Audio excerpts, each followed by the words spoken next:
This is the new Shoei X15 motorcycle helmet.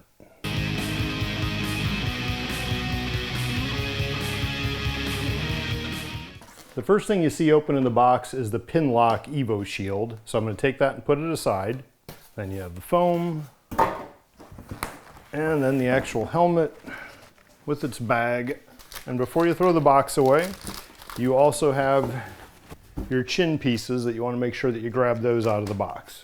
The reason I bought the X15 is I do have a nice X14 I've been using for a couple years, whatever. But because this has a Bluetooth device on the side, and the last time I did a track day, they made me pull everything off and it damaged some stuff because I was doing it in a hurry. It's kind of a pain when you've got the speakers integrated, the microphone and all that. So I'm just going to use this one for street with the Bluetooth, put that to the side. I also have my chin mount GoPro.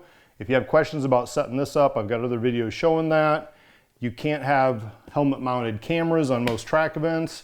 So it'll just work out to have this one for the street and this one for track events. Put the bag off to the side. So the first thing you see is the shield lock. This is a little bit different. The X14 actually had a device that you slide up and down to lock the shield.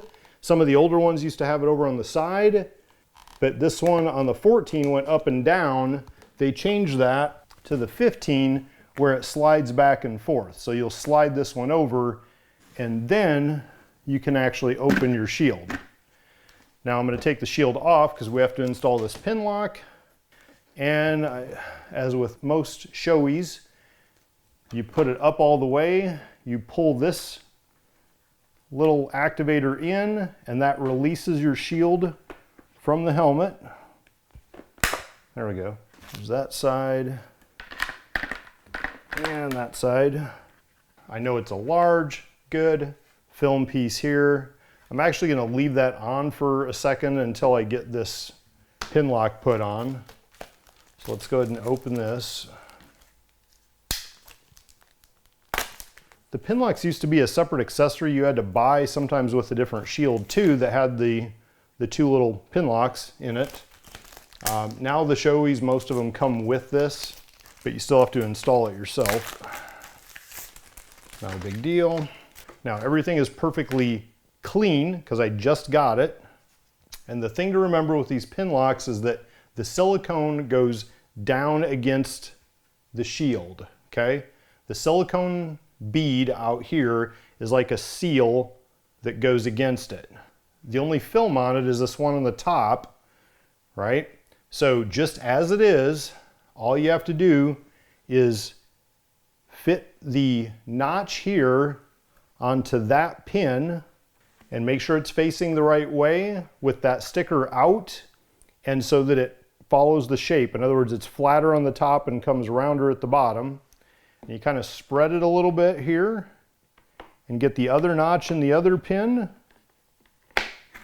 And that's all there is to it. Very easy. And then you want to peel your blue film here off. So just pick it up at one end, peel that off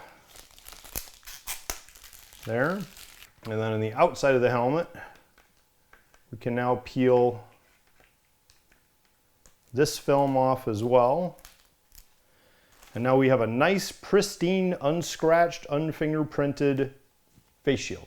Now this thing is not tinted. It doesn't have any tint or auto tint built into it. It's just clear. So if you want tinted options, you'll have to find those elsewhere, but it doesn't come with the helmet. Now what's interesting is this X15 is new enough that I actually don't have the ability to download a manual from their website. It's got up to X14, but there's not an X15 on their website yet. But fortunately we have the manual here in this little bag. The next thing they want you to do for better sealing of the shield is to take a little bit of the silicone oil included in the kit and put it around where the shield is going to sit on the helmet face. So everything should be clean. I'm going to start just going around. Just put a little bit all around, and this is something you should check every once in a while, or if you get stuck in a rainstorm or something. You don't want to overdo it. Just a nice thin film of it. Make sure your hands are clean. I'm just gonna glide it around nice and easy so that it's evenly distributed across that seal surface. There we go. The next piece is the one that says Shoei on it, and that's the one that's going to go up front. So you're going to stick the two side pieces in those two side holes, and then this piece will go right in the middle, and it goes behind that little ridge.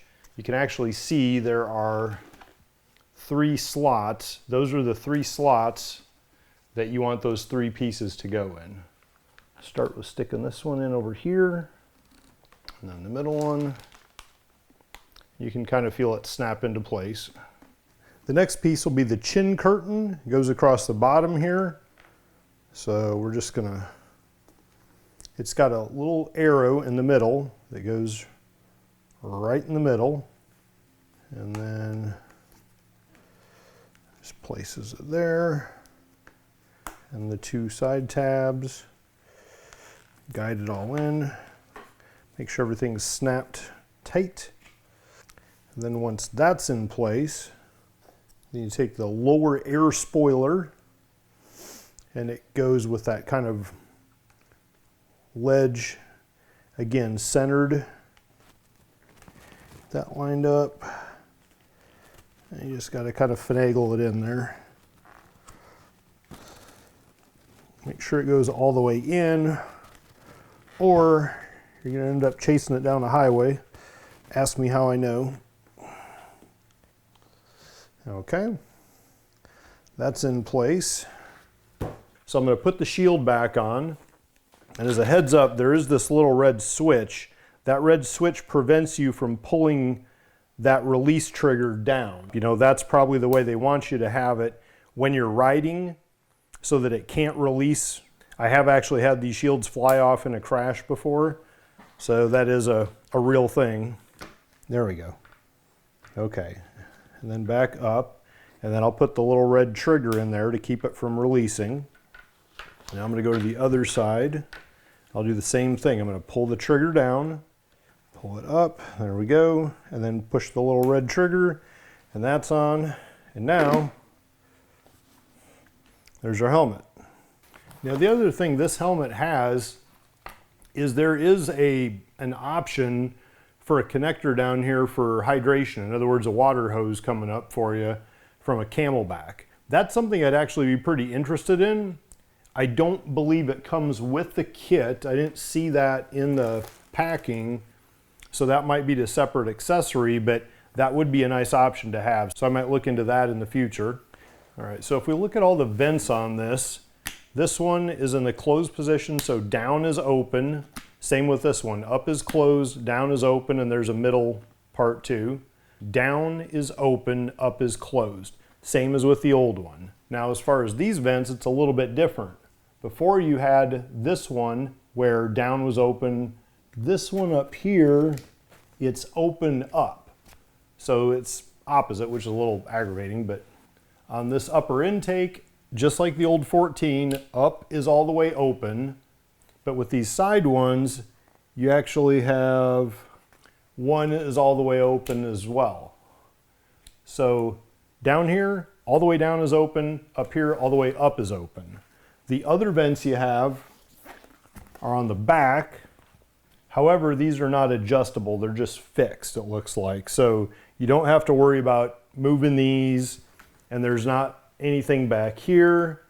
These are functional vents back here, but there's not switches to activate them. So all your activation is simply up here. If it's a hot day, you need some fresh air, you put them all the way up here and all the way down here. And if it's a cold day, you put the upper ones all the way down and the bottom ones all the way up. This is not only vent for comfort, but it's also kind of an anti-fogging mechanism for your shield as well. Subscribe to my YouTube channel below and let's celebrate turning fuel and air into adrenaline.